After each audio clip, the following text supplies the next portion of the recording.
Salam damai sejahtera saudara-saudaraku yang terkasih, pencinta firman Tuhan. Berjumpa kembali dengan Bible Learning with Father Joseph. Saudara-saudaraku yang terkasih, apa kabar Anda hari ini? Apakah Anda dalam doa Anda pernah disentuh oleh Tuhan? Silakan Anda membayangkan dalam doa-doa Anda, dalam situasi Anda saat ini. Kira-kira Anda itu sedang dipapah sama Tuhan Yesus, sedang digendong oleh Tuhan Yesus, sedang diangkat oleh Tuhan, atau sedang dirangkul, atau diapain? Silakan Anda membayangkan dan merasakan dengan sungguh-sungguh. Tuhan Yesus itu penyertaannya sungguh nyata. Nah, saudara-saudaraku, ada teks-teks kitab suci yang sangat menyentuh kita. Silakan Anda tulis di kolom komen.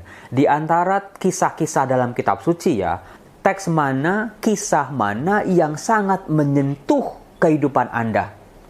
Ketika kita baca, kita merasakan Tuhan lagi menepuk punggung saya Romo. Tuhan lagi merangkul saya Romo. Tuhan lagi menggandeng saya Romo. Tuhan lagi mengangkat saya Romo. Silakan Anda tulis di kolom komen. Silakan kita bersharing di kolom komen. Saya percaya kitab suci setebal ini ada begitu banyak kisah-kisah di dalamnya. Pasti begitu banyak kisah-kisah yang bisa menyentuh hati dan kehidupan banyak orang. Terutama saat ini ketika banyak dari kita sedang terpuruk. Saudara-saudaraku yang terkasih, ada satu kisah dalam Perjanjian Baru yang sangat amat terkenal, sangat amat menyentuh, memberikan inspirasi tanpa batas. Setiap kita baca kisah ini di dalam situasi yang berbeda-beda, itu rasanya bisa beda. Sentuhan firman Tuhannya bisa beda. Nah, bukan sebuah kebetulan bahwa teks yang mau saya angkat kali ini adalah salah satu masterpiece dalam kitab suci, yaitu Lukas bab 15 ayat 11 sampai dengan 32 yang berkisah tentang perumpamaan anak yang hilang. Nah, saudara-saudara, mari pada hari ini kita gali yuk Lukas bab 15. Apa sih yang bisa kita petik? Bisa jadi sebetulnya Tuhan sedang berbicara sama kita. Come back, kembali kepadaku.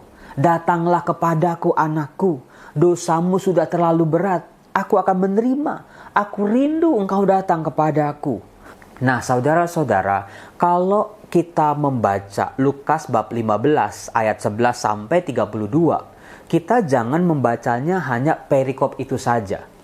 Coba perlebar wawasan kita, pemandangan kita, mulailah baca, hayati, maknai dari Lukas 15 ayat 1. Di mana ternyata Lukas 15 ini berbicara tentang 3 cerita pengajaran Yesus. Anda pasti juga sudah tahu kisah-kisah yang lain. Misalnya di Lukas bab 15 ayat 1 sampai ayat 7. Itu ada kisah perumpamaan tentang domba yang hilang. Pasti tahu ya, ada orang punya 100 domba, hilang 1. Dicari, ya ketemu, pulang dipanggul dombanya itu, lalu diadakan sebuah pesta. Dari sini sebetulnya Tuhan Yesus sedang mempersiapkan para pendengarnya. Apa sih arti sebuah pertobatan? Apa pentingnya pertobatan kita di mata Allah? Apa luar biasanya karya pengampunan Allah untuk hidup kita? Bisa dibayangkan ada 100, hilang 1. Orang itu masih punya 99. Nggak dicari juga nggak apa-apa. Nggak dicari juga masih banyak.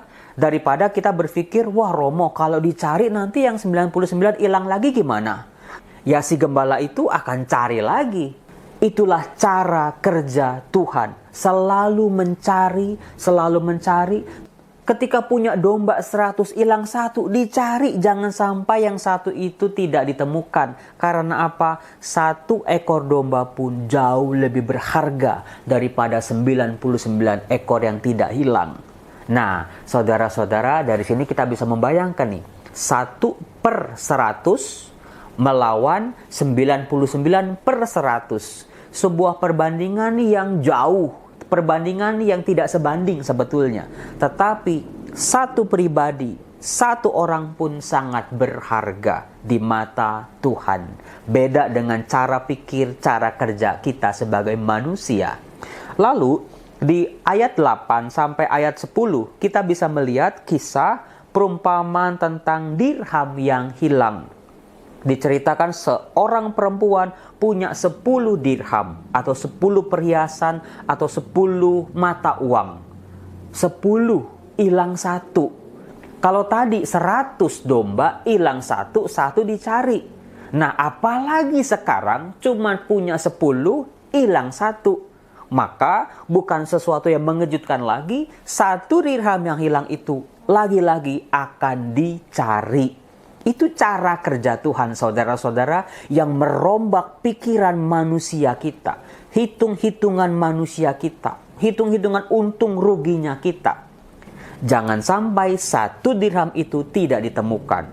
Dikatakan si perempuan itu mencari dengan segenap tenaganya, segenap waktunya, dengan seluruh usahanya sampai ketemu. Dan ketika ditemukan, dia lagi-lagi bersuka cita. Saudara-saudaraku, 1/10 berbanding 9/10. Kita lihat perbandingannya makin lama makin tipis. Dari 100 hilang 1, 10 hilang 1. 1 tetap akan dicari. 2 perumpamaan ini mau menegaskan bahwa bukan soal banyak atau sedikit, tapi 1 pribadi adalah berharga di mata Allah.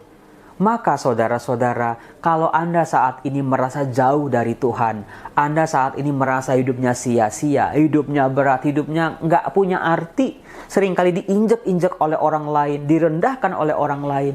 Saudara, diri kita, saya dan juga Anda, iya Anda yang sambil nonton video ini sambil mesem-mesem, sambil senyum-senyum, yes, Anda berharga. You are so precious. Mungkin di mata manusia, tetangga kita, orang tua kita, atau anak-anak kita, kita kurang berharga atau sama sekali tidak berharga karena kita nggak punya harta, kita nggak punya rumah mewah, kita nggak punya tas branded. Tapi di mata Allah, Sang Pencipta kita, pemilik hidup kita yang sesungguhnya, kita berharga. Itulah sebuah kenyataan yang harus kita terima setiap hari kita buka mata, kita mau tidur, kita berkegiatan, naik turun kehidupan kita. Aku berharga. Aku tidak mau lagi menyia-nyiakan kehidupanku. Aku nggak mau membiarkan omongan-omongan busuk orang-orang yang menghina aku, merendahkan aku, betul-betul membuat aku terpuruk. Karena apa? Karena aku berharga di mata Tuhan, Sang Juru Selamatku. Nah, 2 perumpamaan tadi pelan-pelan mengarahkan kita pada perumpamaan yang terakhir, yaitu perumpamaan anak yang hilang. Di mana lagi-lagi, kalau tadi 100 hilang 1, 10 hilang 1, yang 1 tetap dicari. Sementara yang di perumpamaan anak yang hilang, seorang bapak mempunyai 2 orang anak. Jadi 50-50 sekarang, sebuah perbandingan yang sama, perbandingan yang adil. 2 anak hilang 1.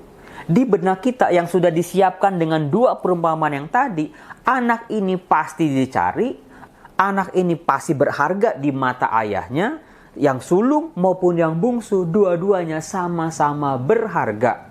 Bukan berarti dia anak paling gede, dia lebih berharga daripada yang paling kecil. Bukan berarti juga karena dia anak paling kecil, anak paling dimanja, maka paling disayang. Bukan seperti itu. Dua-duanya sama-sama berharga, dua-duanya sama-sama disayang oleh Allah. Itulah Tuhan kita. Itulah kualitas kasih yang diberikan Allah ketika mengasihi kita.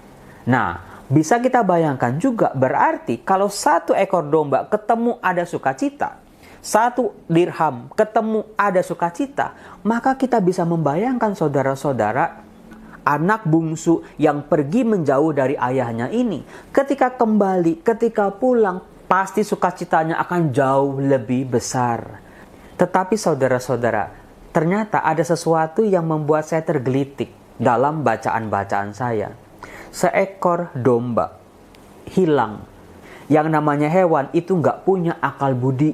Ketika dia hilang, ketika dia tersesat, dia nggak bisa nanya di mana ya rumah tuanku, di mana ya kandangku. Dia nggak bisa baca peta, dia nggak bisa tanya orang. Mungkin ketika seekor domba hilang, dia betul-betul akan hilang untuk selama-lamanya. Dia tersesat di gunung, dia tersesat di hutan. Maka si pemilik domba ini mencari. Sementara dirham adalah sebuah perhiasan atau mata uang yang jauh lebih berharga daripada seekor domba. Kalau domba aja yang punya 4 kaki, punya mulut bisa mengembek, kalau hilang susah sekali kembali, apalagi dirham atau perhiasan. Meskipun barang itu berharga, ketika hilang dia nggak bisa kembali sendiri. Maka si perempuan itu mencari. Nah, ada sebuah perbedaan yang cukup mencolok di perumpamaan anak yang hilang, yang memberi kesan kepada kita. Kok si bapak kok nggak nyari anaknya ya? Nggak seperti tadi si gembala domba mencari domba, si perempuan mencari dirhamnya.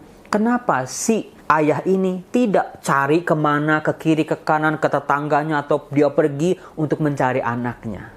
Apa sebabnya? Saudara-saudara, sebetulnya ada sebuah teks yang membuktikan bahwa si bapak ini tidak melupakan anaknya. Si bapak ini terus mencari anaknya yang hilang ini.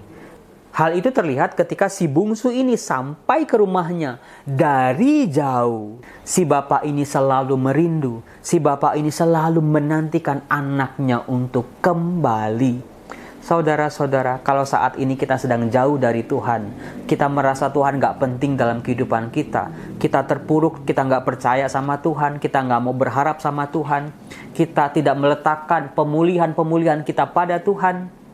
Ingat saudara-saudara, ada Bapa yang merindu pada kita untuk merangkul anaknya kembali, siap menerima, menunggu, menanti kita.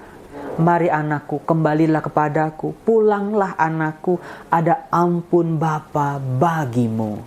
Saudara-saudaraku yang terkasih, itulah luar biasanya teks perumpamaan anak yang hilang ini. Di balik situasi kita saat ini, ada Allah yang menunggu kita, yang rindu dengan kita untuk kembali kepadanya. Kita punya akal budi, kita punya perasaan, kita punya kaki, kita punya tangan. Tuhan memberikan kita jalan pulang untuk kembali kepada Tuhan. Saudara-saudaraku yang terkasih, kalau saat ini hidup kita terpuruk, bukan karena Tuhan gak sayang sama kita, tapi karena kita seringkali mengandalkan yang lain, bukan mengandalkan Tuhan. Hidup kita masih sibuk sama yang lain, tidak memberi tempat buat Tuhan sebagaimana mestinya. Tuhan tidak memaksa kita untuk pulang kepadanya. Sebab bisa jadi kitanya setengah-setengah, kitanya menolak, kitanya nggak mau. Diajak pulang kayak apapun kita akan pergi lagi. Kita akan menjauh lagi. Tetapi luar biasanya Tuhan menjadikan kita pribadi yang dewasa. Bisa memilih, bisa memutuskan. Dan juga Tuhan selalu memberikan kita jalan pulang. Yaitu kasih Tuhan yang siap mengulurkan tangannya buat kita. Jangan sia-siakan kesempatan ini saudara-saudaraku. Mari kembali kepada Tuhan. Balik lagi ke gereja. Merayakan kembali Ekaristi Kudus. Jangan sia-siakan rahmat demi rahmat yang kita miliki sebagai anak-anak Allah. Salam damai sejahtera, Tuhan Yesus memberkati. Salam.